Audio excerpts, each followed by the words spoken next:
Hey there, it's Evan Horowitz, your business growth accelerator from ehadvising.com. Today we're talking about how to deliver bad news to customers, and you're going to learn my 5-point process for making this conversation as constructive and positive as possible.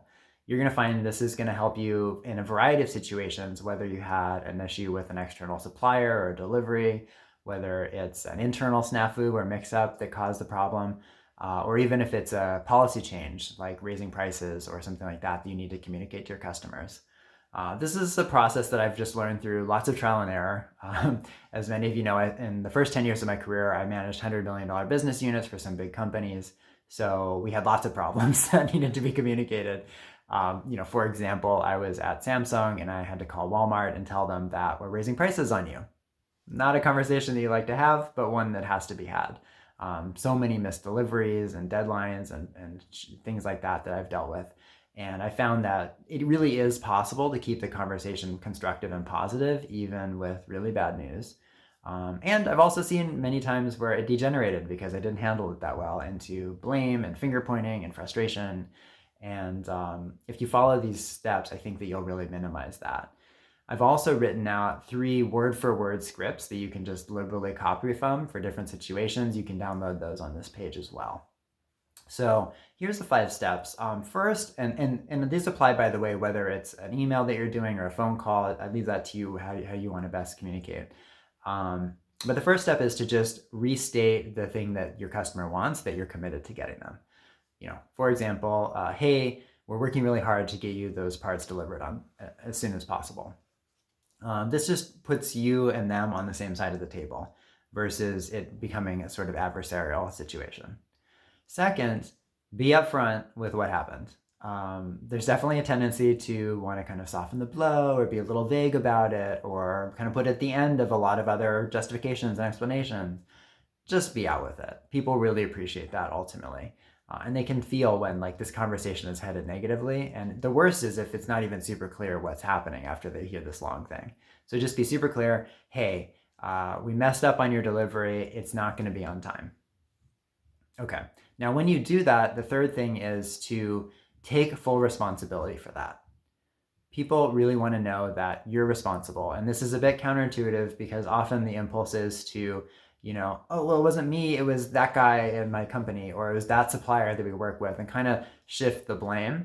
But ultimately, that just kind of makes you look like you're not in control. And people want to buy from people who are ultimately 100% responsible for satisfying what they need. So be that person for your customer. Number 4 is be really clear and precise on what they're going to expect and when. So whatever the next step is, ideal situation is exactly when it's going to be resolved and you can just put that date out here right for them right now. For example, I was recently flying home from LA and my luggage didn't show up. So I went to the lost baggage desk and the agent said, sorry, your bags were on this flight. They're on the next flight from LA. So they're going to be here at 11 o'clock tonight. You can either wait here and get them or we can deliver them to you. That was great because now I know what the situation is, when to expect the situation to be resolved, and I can go ahead and make my contingency plans. And that's what you want to allow your customer to do. One other thing to note with this is if you're not sure you can meet that next commitment, give yourself extra padding right now before you make that commitment. So for example, I don't know if we'll be able to meet what the factory is saying. It's now next Friday, but I don't know if that's really going to happen. Let me give myself another week. It's better to go in now with extra bad news versus missing a commitment and then missing a commitment again. You don't want to be in that situation.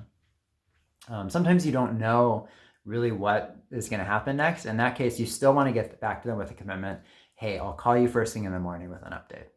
Again, this just gives them some peace of mind and what they can plan around. And then lastly, wrap up by just bringing this back to a human thing. Right? Ultimately, we're all just people trying to make things happen as best as possible, and stuff happens.